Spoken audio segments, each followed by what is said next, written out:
Hello, everybody, and welcome to another episode of A Recipe for Adventure. My name is Freebie and with me tonight, this afternoon, wherever it is in the world you are, is joined by Sai, my good friend Sai. Sai, say hello. Howdy. Gosh, damn it, I knew it was going to happen. I knew it was going to happen, but I held out, hope against hope that it would not, but it still happened. Well, last time you got angry when I said hello, so I just went back to howdy.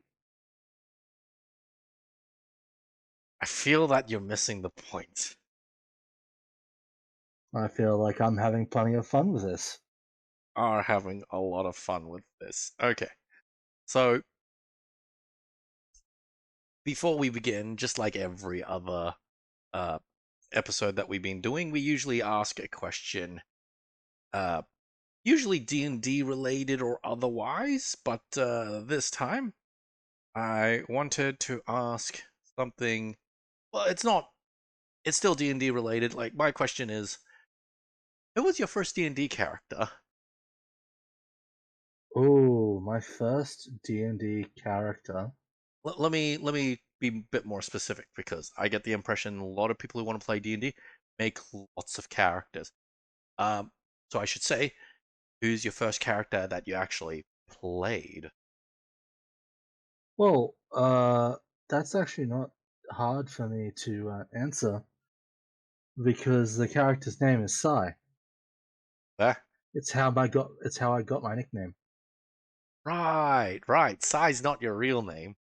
Right. I'm not gonna say your real name because it's the internet and such like that. But right, I almost forgot about that. Yeah. So, way back when it was a game of Dungeons and Dragons 3.5 edition.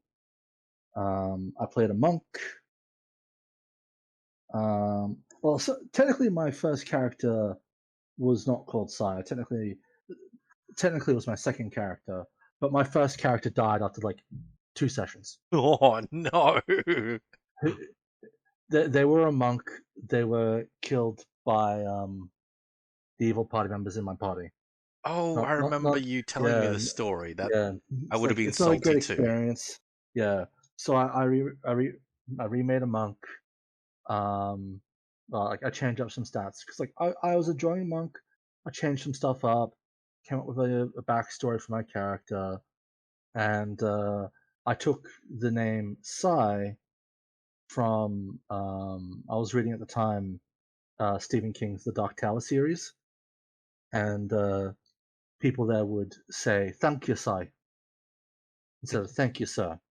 Ah, And I'm like, that's actually kind of fun. I like the idea of using the name Sai or Sir rather than like using my character's actual name with ouch. the idea of like it's someone who was kind of had like a sad, depressing past and like didn't want to remember their actual character name. Um, I think the actual character name was like Shujin, because like monk, but it's like I went with like Sir or Sai. Sigh. Yeah, okay, that makes And sense. because like I was still getting used to everyone at the D&D table because like 2 sessions, the character death, new character. People started using my character name while trying to because they could remember the character name. It's easy enough, but they couldn't remember my actual name, and so it just kind of ended up becoming my nickname, and then I just stuck with it. I guess Sai is a very easy to remember name. It's literally one syllable, Yeah. and it's also your internet name. That's Yes. convenient. Well, that's basically what I've made it as such. Um, but yeah. But that's the fun thing, right? It's like Sai. I spell it as Sai, but technically it means sir. Yeah, SIR. I did not Yeah. know that part. I did not know that Yes. part. And so you would know that my like I have a surname to my internet name, which is Knox, Yeah. Nox, which is Knight. So Sir Knight. Oh. Oh. I your internet name makes a lot more sense now. Huh. It's the fact that I even have a an internet surname, if you will, is because people kept thinking Sai was my actual name, and it's like, hey Sai, what's your surname? I never heard you say it. And I'm like, stop, think quickly, come up with a fun pun. That is so stupid, and I love it. And the thing is, Knox, like like you think like Johnny Knoxville and like stuff like that. It's like Fort Knox. Like Knox sounds like it should be an actual surname, even Yeah. though I spell Knox as in like Latin Nox, and so it's like okay, Cy must be short for like Simon, and Knox is like yeah, sure, Knox, cool. And so for a while, people thought that was my actual name. Fun times. Oh. But I guess now it's your turn to share, right? Oh. Okay. What Right. was your first character? D&D 3.5, and it was a druid shifter.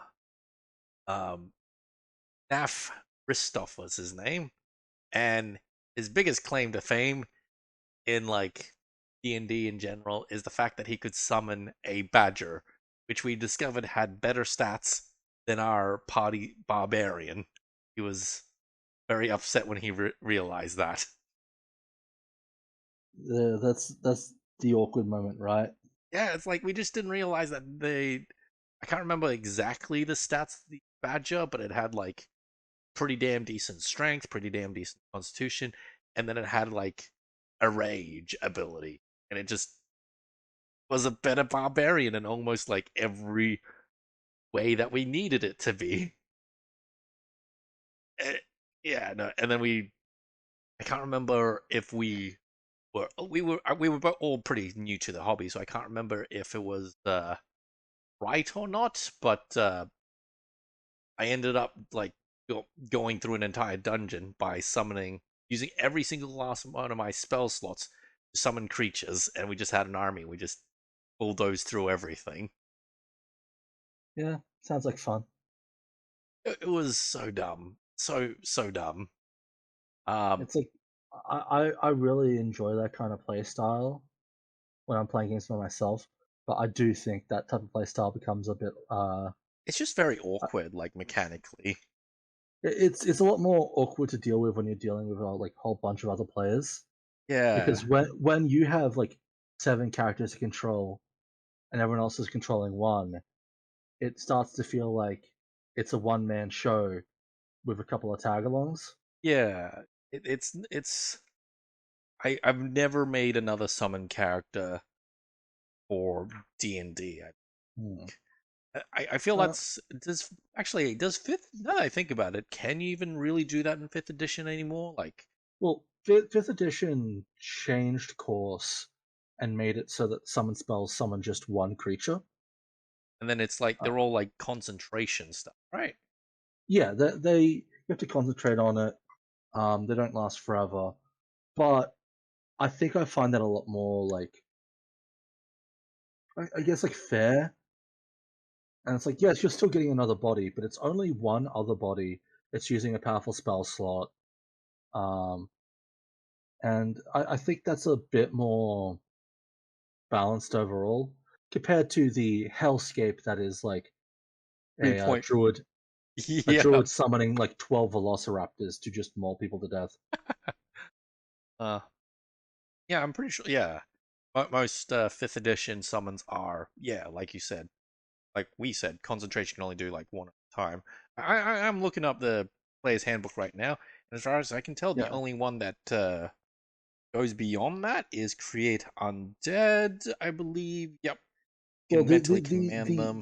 the original PHB summon spells, they would summon multiple creatures.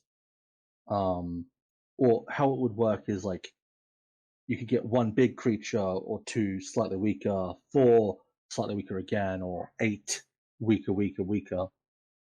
But I think the fact that it's mostly a concentration spell is what helps hmm, balance it. Like at any given time, you can, I don't know, throw a rock at the summoner, and there's a chance that all the stuff will fall yeah, apart. Is you need to do anime it quickly. But Oh yeah, animate object. Yeah, you can make it right. Literally had a swarm of coins in our real life D&D that we play on the internet with our real life friends. Yes. Um, and concentration is very important in that case. Uh, right, follow-up question. Was gonna be asking like about your character's first, like your first character death, but then you kind of like literally answered it in like your first breath when you were talking about your first character. I'm like, Yeah, hmm. it's not a fun story. It's Ah, a case of bad D&D type of story. ah, It's the one that would go onto like D&D D&D horror horror stories. stories, absolutely. Oh, it is. I was mad on your behalf when you told me about it at first. We can save that for another time because I think it'd be an interesting question to ask next episode. Okay. What's your D&D horror story that you remember? Yeah, yeah. My first character. Yeah, that'll definitely be the D&D horror story. I can tell easy enough. I'm lucky in that my worst horror story isn't even that bad. It's pretty tame. It's just Yeah.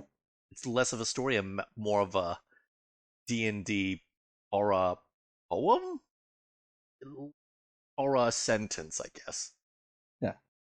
All right, so last we left off, we had Avodos the Unsunken stabbing the poor lighthouse keeper to death, robbing him, taking the trident, and the players are going to stop him, or more likely, not, Yeah. because he's just gonna run off the roof Mhm. and jump into the sea because he has all that movement points. Be able Yeah. to do that. He's just gonna disengage and go, "See you later, nerds." And as a trident, he's just gonna swim off in distance. Mhm. So So next step should be before we chase down Verdos, yeah, we do need to give a clue for the morning after crew. right, yeah, okay. So order, and that'll be step 7. And I believe in step Yep. 1, yep, if the players do not enter the scavenger hunt, they hear through town cries that the trident has been gone. So that is sort of Hmm. their thing. Yeah. So I think pretty simple. Step 7 is go to the lighthouse, like keep his house, and basically investigate the crime scene. Right? I suppose the question is, why would they do that though? Like, don't get me wrong, these are good people and such like that. But like, if they hear about a murder, like, what's stopping them from going, "Oh, that sounds terrible"? Um, Well, let the what guy. we can do, what we can do is that the lighthouse keeper is a friend of Al, Oh, okay, okay. So, and so Al has like some personal stakes in this. okay, so Al heard about the lighthouse keeper murdered and asks the players to go check up on his friend. All right. Well, would we say he even offers something for it, like a health Yeah, potion?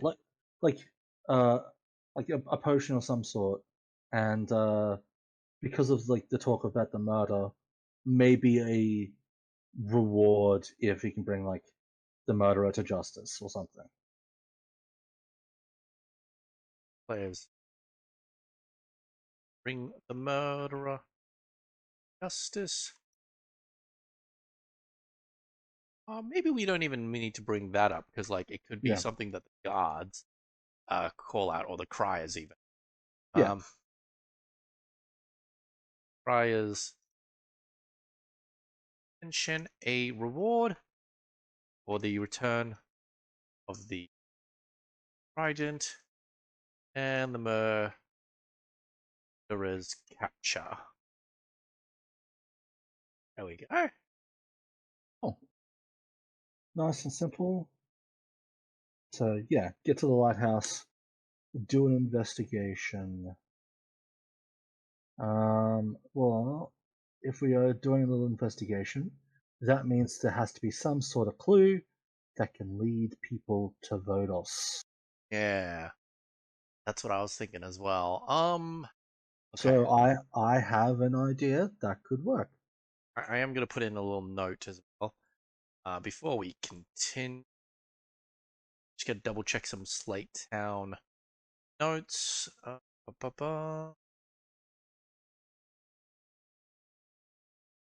Copy. Baron von Cleef is still blackout drunk from yesterday and cannot help. There we go. Because we don't want the players to have like, I wouldn't say I wouldn't say Baron von Cleef is epic level, but he's high enough level that he can take on a sea serpent slash leviathan slash Yeah, sea he monster. he is strong enough that he could probably defeat the bandits if he found them. Yeah, so we'll just say that he's still blackout drunk from yesterday. But to be fair, that could also explain why the bandits retreat so fast when they're discovered, right? Oh yeah, because they're like, if we get bogged down enough, then he might turn up. Better And get out of here. yeah, but let's get out of here before the Baron and his men turn up.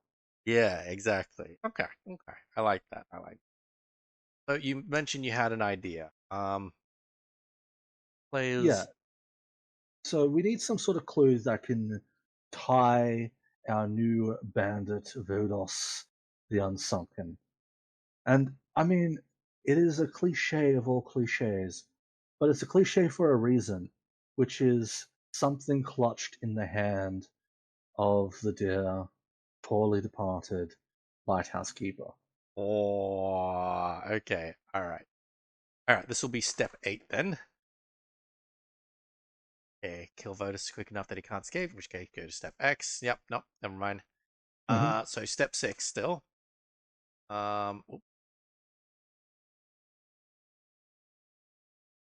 Step 6.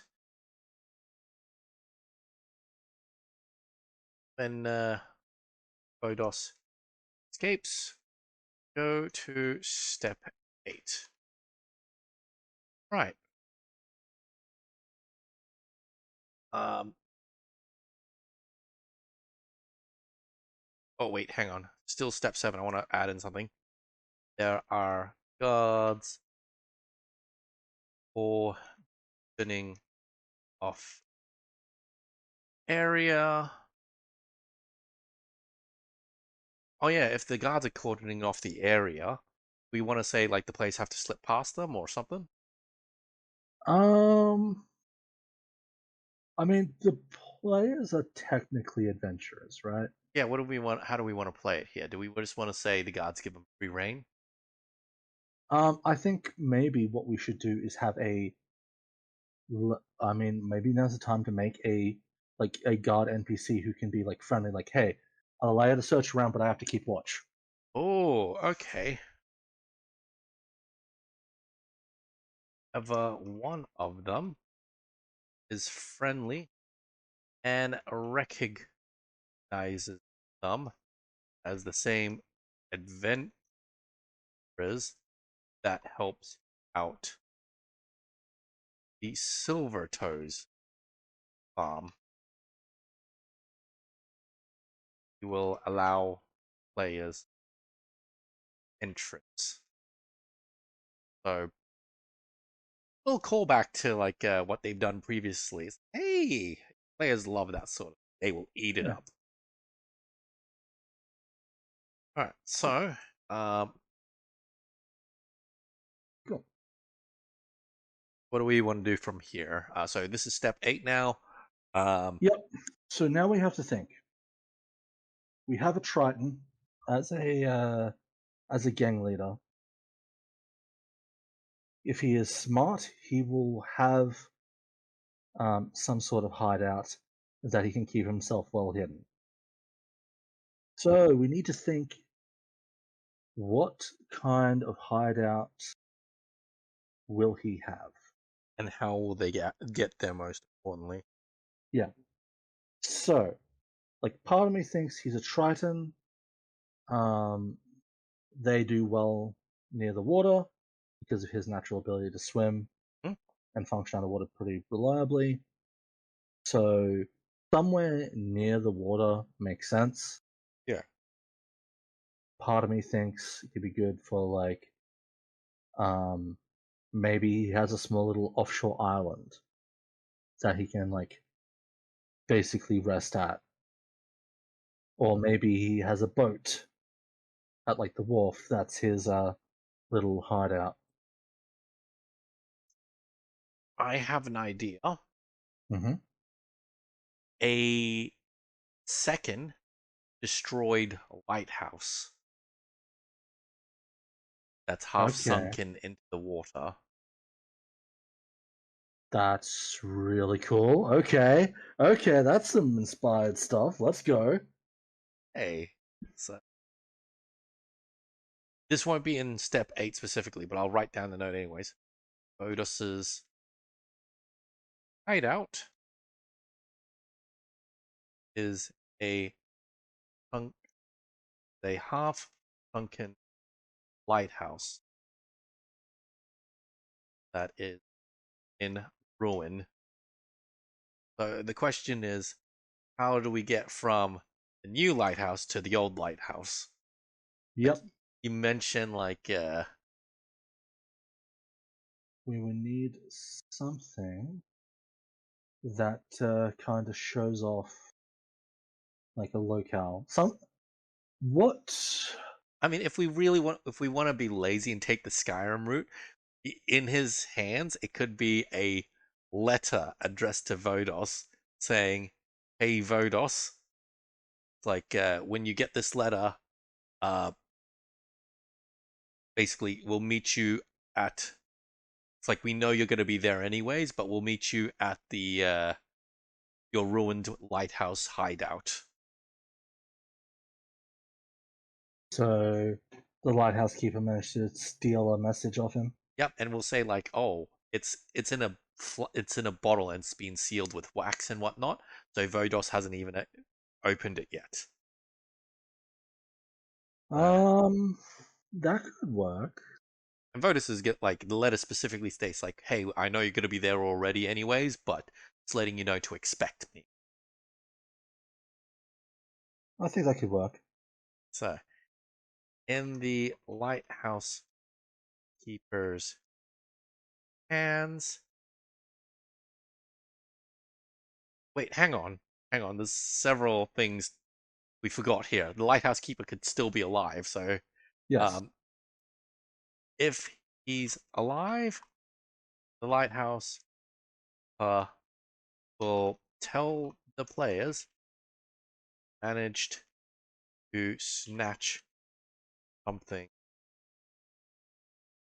off assailant, or he was struck unconscious.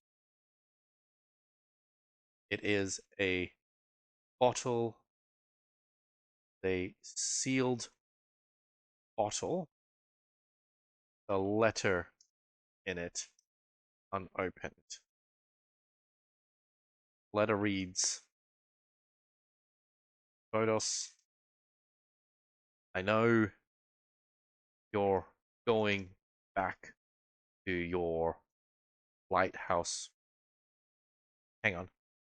Sunken lighthouse hideout.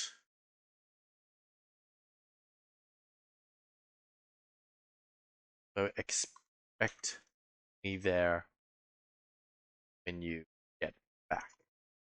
Now the question is, who is this figure? Do we want to make it like the final bandit boss? Do we want to make it the Speaking of Final Bandit boss, I had an idea for the final of the four bandits. oh, Mm. I made some slight mentions last time that I had some ideas. you did. Yes, yes, yes, yes. So I was thinking, because like we have a mage, Uh-huh. we have like a barbarian, Yep, like Sasha a mage, Wolf a barbarian, yep, Vodos is our dashing rogue, yep. and I'm like for good party composition, like you would have some sort of healer. And so I'm like, do I want to go like a druid? Maybe. But I'm like, I had a fun idea that it would be very in tow to do a cleric and have someone who moonlights as a priest. What do you mean? And well, I mean, I've always joked about like the Radiant Mafia, Mm-hmm. and so have someone who does the whole, you know, he runs a church, but he you know, gets his tithes a bit more forcibly at times. Oh, so nice soul, eternal soul you got there. Be ashamed if eternal damnation were to happen to it. Yeah, some sort of like I was just thinking it'd be cool to have like a priest, like or a nun, like priestess, nun, like someone from like a church who is like they spend most of their time like during the day being very much just like, come to the church, say your prayers, but when the doors to the church close, or the temple, or It the shrine, whatever, it's like they will goes from say your prayers to say your prayers. yeah, as they like, they'll use the church to like smuggle goods and stuff. Oh, oh, I like this. Okay, what did we name this figure? Well, I'm not too sure. Like as I said, I'm not too sure if we want to do like a nun or like a priest. I'm trying to think of the most like mobster name. Like you've got like Vinny the Squealer or like I mean, Tony when I think of mobsters, Giovanni is or like one of my favorite names. Father Giovanni Yeah. or Giovanni, the Godfather. Or wait, no, Um. Big G, Well, I mean, we could just use Big G for the time being, Big but G. Okay, so it's signed BG. yeah, All right, so Bodos, I know you're going back to your sunken lighthouse hideout. You expect me there with some of the boys when you get back. because yeah, if Vodos has access to like the sunken lighthouse, like you said, half sunken, right? Yeah, so I'm So he could potentially use the top of the lighthouse to make signals to yeah, people smuggling stuff in. And yeah, so Vodos gets stuff in by ship, and then Father Giovanni turns up to and he smuggle stuff into town. so they're like got a two. It's like a two gang operation here. Yeah. Yeah, I like that. Well, Vodos is like more of a. We've kind of established that he's like a one man gang, sort of almost. Yeah. Yeah. So Giovanni would be like the manpower Vodos needs without having the responsibility of actually leading it and such like that. Mm-hmm. Okay, okay. So the lighthouse keeper will tell the place he managed to snatch something off the assailant before he struck. All right, so if the lighthouse keeper is dead, Yep. do we want to make the players roll investigation or something like that, or It. like I it? think it's probably going to be pretty obvious that he's holding a bottle. Okay, okay. So players can see that the lighthouse keeper is clutching something in hands. It's the bottle, the letter in it. Um, if dead, how? Right. So at this point, like the players can sort of like, should they roll a history or they can ask guards about it? History, investigation, persuasion, even perception to try to see if they can find the half submerged old lighthouse. Okay. So what would the history DC be? Uh, Considering that it would probably be a bit older, I would tend to make this a bit of a harder DC. 15, you think? Yeah, There is an older lighthouse ruin that used to sit midway down at high tide. Was destroyed and sunk. A particular violent and Slate Town have wisely built their lighthouse somewhere by us.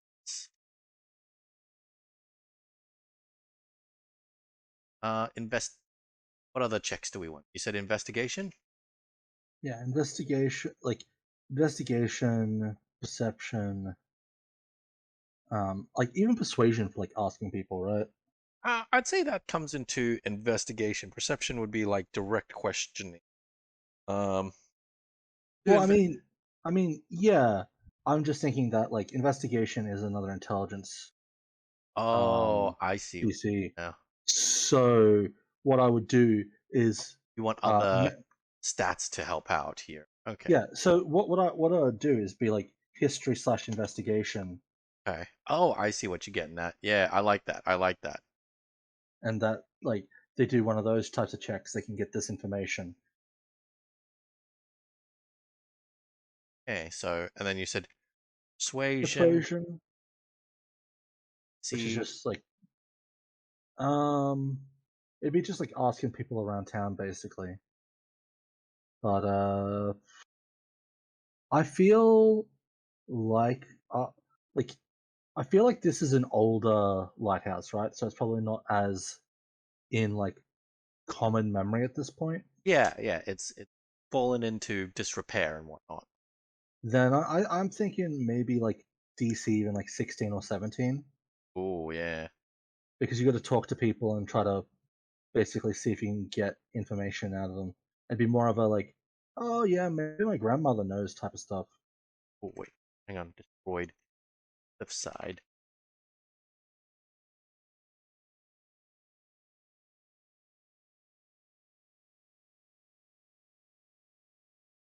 There we go. Yeah. Is it? Wait, I was just thinking. It's like, hang on.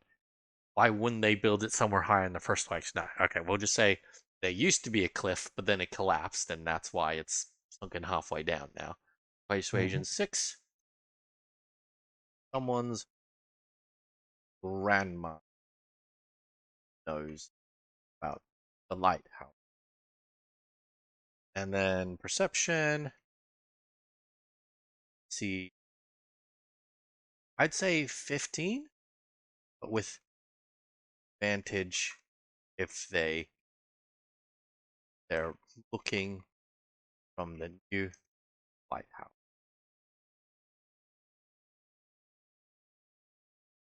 I feel like just going searching, or just like looking with your eyes, is probably should be the highest DC. So we make it 18 then? Yeah, I think 18, but with advantage from looking for the new lighthouse. Sure, fine. Like this should be one of those things where it's like it might take a while to find. Sunken lighthouse. Oddly, they notice it's still shining a light during the day as a clue that something's going on there even more. Hmm. And what was the last skill check that you were thinking of? Well, as I said, history and investigation, I kind of tied them together. Yep. Oh, okay. Yeah, so I think those four are fine. Okay. Ruin. Because yeah, that's basically intelligence, charisma, and wisdom. All three of those getting used. No, I do like that. I do like that. We're not going to add strength in there somewhere. You throw a rock and you arrive at your destination. Hell yeah, barbarian for the win. Uh, the lighthouse can be carried. It's light, isn't it? Yep, that's Oh, how that works. it's not called a heavy house. All right. So I suppose. Oh, this is gonna be a difficult one. Like, do we, for the sake of ease, so we don't have to build like so much stuff, do we like for a map? Do we want to say like the lighthouse has like literally collapsed, as in it's like it's fallen on its side, so half of it's on land and the other half is in. I Oh, mean, this is like part of me thinks like that'd be cool. It's like this is an opportunity for like a potentially small dungeon, right? yeah, yeah, yeah. So like, I'm thinking, and I'm gonna insert a little drawing of my idea here. Let's Yeah. see, drawing. I swear there was a way in Google Drive that lets you like insert your own Well, drawing. what we can do Oh, is go to Roll20 and to a new map and basically draw it out there, and then I could theoretically use that little basic drawing to build an actual dungeon drop map after. I was thinking of using like literal lines and stuff first because I'm gonna do something like vertical. Oh, here we go. Okay, I've got it. I've got Oh, it. you worked it out? I think I've worked it out. Yes. Ooh, Um. let's see. Okay, so you can't see it yet, just because it's not inserted. But I've got two ideas. So you can either. Okay, why isn't that doing anything? Scribble. Yep. Okay, do I have to use my mouse for this? I swear to God, if I have to use my mouse for this, it won't let me use Wacom. I'm gonna be very. Yes, it won't let me use my Wacom tablet. That is very annoying. Okay, so it can either look something like. Okay, you're gonna. This is gonna look very messy. I am looking forward to seeing this monstrosity and trying to interpret it with my brain. At the very least, the viewers will get to watch this step by step, hopefully. I am just staring at a very lopsided circle at the moment, wondering where you're going with this.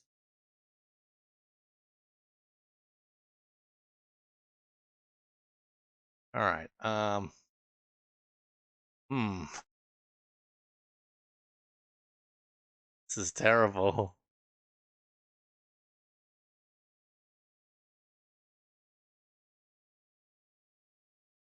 Okay. All right. I'm almost done. This is this is so bad. All right. So this is option one. So Okay, yep, cliff, building, water, yep, yep.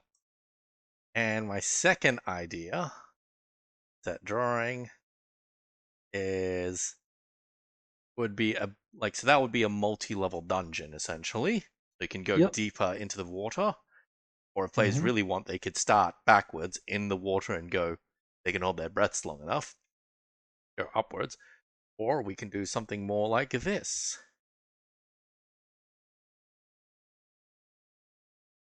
If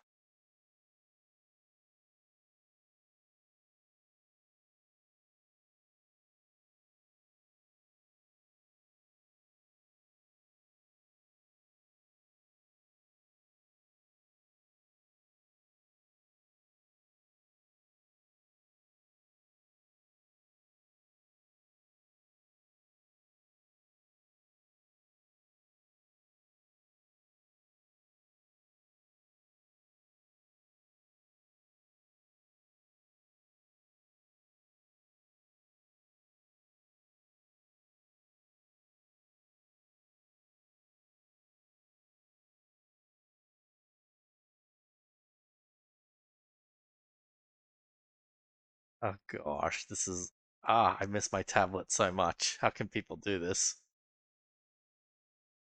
with patience, care, and a very, very steady hand. I don't have any of those, so that's not gonna help. Well, All right, and this is option two, where the tower has okay, okay. collapsed and it's completely horizontal, and they're like air Ooh. bubbles and stuff like that. Okay, okay. I was thinking the first option as a kind of like the first option I think is easier for me to build as a dungeon using Dungeon Draft, but that second option sounds really cool. And it doesn't even have to be completely horizontal. It could be like have a big air bubble in like the tower portion, like the top part. So it could be slightly tilted. So when they go in, instead of going deeper in the dungeon, they'll be going higher and higher. Yeah, like because like part of me was thinking would be really cool is if like there is a little rock island somewhere in the water. What if it like the horizontal one, it's tilted and the top part is actually above water because it's like landed in like this little mud island just that's just above or it's like trying to think what it's called. But you know when certain areas in the water, like in the ocean, they have like the flats where Hmm. like the water's only like so deep. Yeah. Yeah, like the first part, like near the cliff, is really deep, but the actual top of the lighthouse has like just half sunk into mud, and so is Oh. actually like halfway out of the water. Oh, you mean like yeah. So it's closer to the first drawing compared to Uh, like in terms of stuff, but it'd be like it's the horizontal shape, but the horizontal starts mostly underwater and slowly goes out of water as you get towards the where the lighthouse light would be. mm, mm. But it's the so it's the kind of idea on how the progression would work in terms of like water to air ratio, but horizontal styled.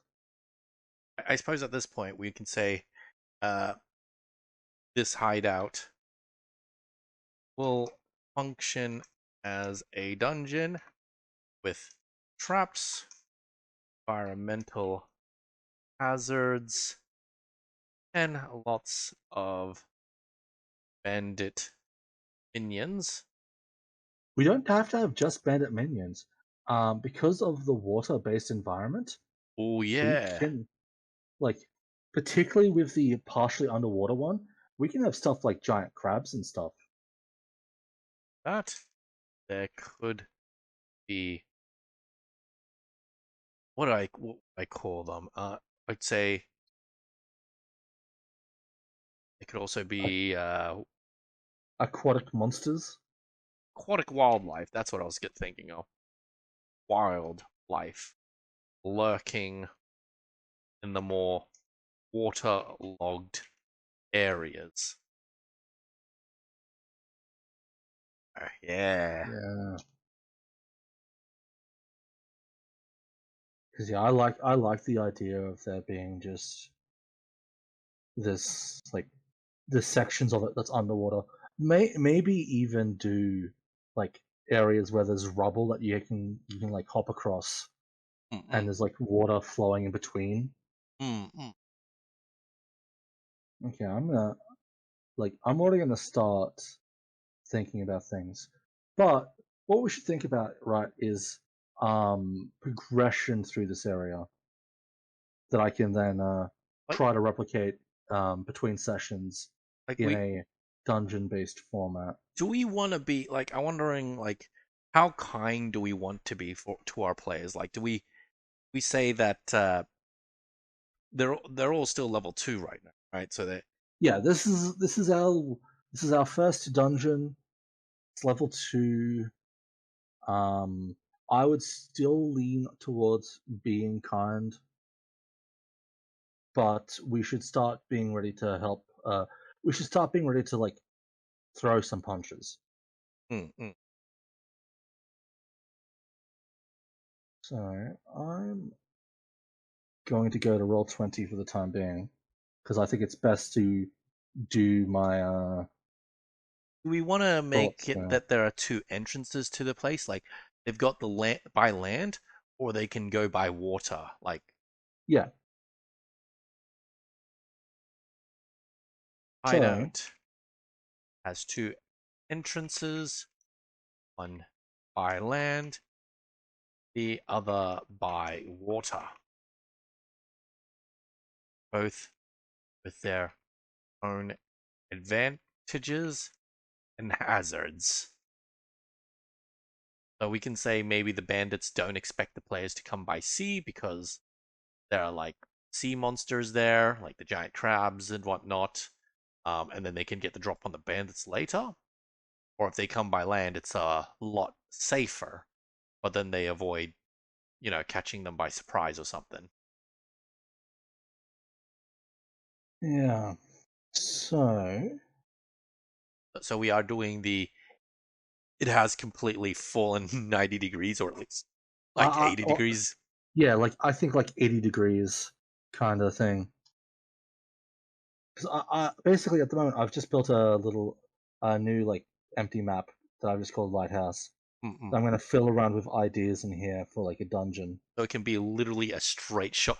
Oh, you know what? I like that thematically. The players Yeah. literally are going higher and up to the lighthouse. Yeah. That is so Um, cool just to think about. but so um, we would want two kind of entrances, and so I'm imagining a kind of like maybe like some sort of like little artificial bridge or walkway that's been made into the lighthouse, or there is basically a like this little crack area here that you can swim inside.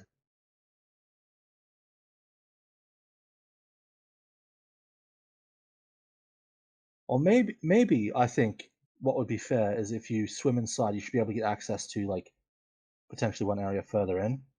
Oh yeah, like start maybe over here or even in between or something like that. Yeah, like get into like area 2 instead of area 1 by default. And like bypass that area. Yeah, yeah, yeah. Yeah, You can say they're like giant crabs or something like that. Shallows in this area and they've got to fight past yeah. them. So it's like either way, they potentially will have the same amount of fights, but it's like inside the water, you know, it's like um, 'cause, yeah, the way we can do this is nice and simple for like mapping out stuff is basically be like that is a very small one. I'm going to make that bigger. Or, well, I'm going to first make the one bigger. So 1, 2, 3, but also a potential 4, and maybe even 5 for like the shoreline. Have a crab. Yeah. And they're only. Oh, I think we can just put like two giant crabs there. Oh, hang on, you're Say, breaking up, mate. You oh right? no, can you hear me? I can hear you now. Yes, yes, yes, yes, yes. Okay, that's good. Like this makes for a very simple, very small, like five unquote room dungeon. Dungeon. Yeah, yeah, yeah. We should Yeah, still it's have like like a little cliffside here. yeah. Well, that's what five represent, like the cliff's entrance to one.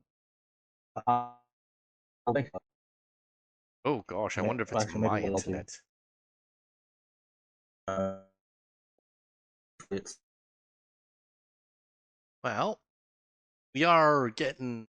I wouldn't say it's getting late, but we are getting to like what 40, 50 minutes into our video.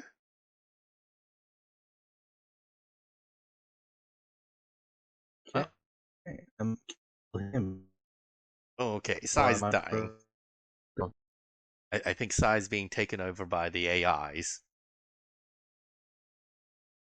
This still Sai I'm speaking to, or have you been taken over? Yep. Yeah, you know what? Let me tell you. You know what? I think this is a good time to end this session here for today, and then we'll work on the map more in the background when you watchers aren't watching. How's that sound, Sai? Sound good to you? Sounds great. All right, everybody. Have a nice day. Comment, like, and subscribe. All that usual stuff. And bye-bye. Bye. Are you going to say bye-bye as well? Bye. Ah, okay, good. He's not dead.